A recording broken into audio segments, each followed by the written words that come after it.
अस्सलाम वालेकुम। Assalamualaikum. Okay, I'm वालेकुम Tanvir. सलाम तनवीर साहब, और ठीक हैं आप?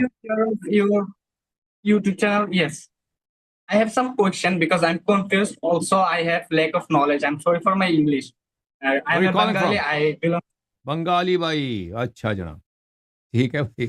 बंगाली हो So, क्या आप गोरे क्यों हो भाई? हैं? so can I What introduce? happened?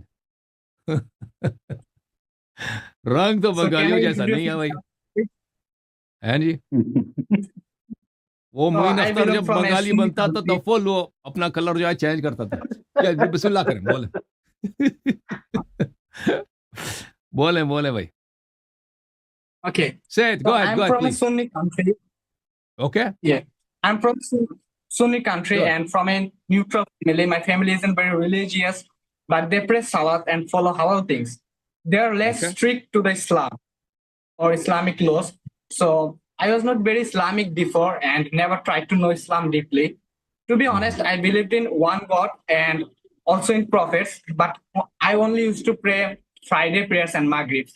And I was always aware of Western propaganda and I was also anti-West or anti-America. So after some tragic moment in my life, I started learning Islam through internet.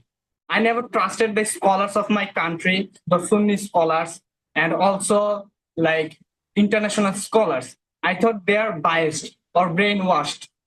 So I started learning by myself on the internet. So when I started researching Islam, I began to lean more on Shia side. Okay, I started following Prophet Muhammad Sallallahu Alaihi Wasallam through Ahlul Bayat because Prophet himself told about Ahlul Bayat, and I also think that Ahlul Bayat or the 12 Imams are not normal human beings, right? So because of Mhm. that, my surroundings calls me Shia. Is it correct that I'm Shia or just I'm a Muslim? This is my first question. Because my beliefs are like that. I worship to the Allah and follow Muhammad Sallallahu Alaihi Wasallam through the Ahlul Bayat. So they call me Shia. That seems to me that you're Shia. Okay, so I get this. And can I call myself only Muslim or I have to say myself as a Shia Muslim? It's up to you. It's up to you how you identify yourself. There is no person in reality who is just a Muslim. So all Muslims, they have different ways. Different Muslims are divided into different sects and different ways. So there's no such thing in the world as Muslim only. So you have Muslim, he's either Shia or he's not Shia, he's following another denomination. So it's up to you how you identify yourself. But in reality, you will be following some path, specific path that's not just Islam only. It has to have Islam plus either it's Shia or non-Shia. Okay. Yeah.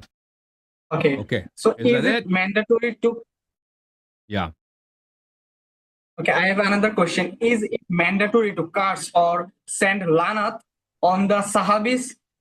It's mandatory to despise and to dislike those people who have betrayed the Nabi sallallahu alaihi wasallam and who have caused division in Islam and who have caused misguidance in Islam.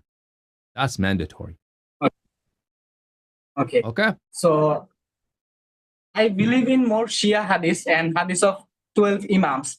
But my Sunni friends or other Muslim friends bring me Sunni hadith, which I don't follow. So Mhm. they start debating me. How can I explain to them why Sunni hadith may be corrupted? For example, hadith in Sahih Bukhari or other Sunni collection. Are they all true or could they have been influenced or corrupted by political pressure or power? So Sunni ahadith, they're all hearsay. This person heard from him, from him, from him, from him.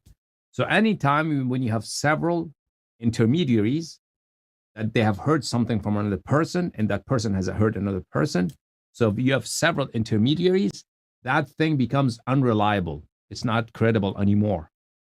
So that's all of Sunni ahadith. They have chains of narration. These chains of narration are not written, they are oral transmission. In oral transmission, when you have several intermediaries in between, of course, that does not remain credible anymore. Therefore, Sunni ahadith are not credible or not reliable. Shia ahadith were written at the time of the holy Imams alayhim salam. They were written at that time. Therefore, they are credible. There's a big difference between something that's written right away and something that's written 150 years later or 200 years later. So therefore, Shia hadith are credible. Shia hadith have chains of narration, obviously, but these chains of narration are not chains of narration of hearsay.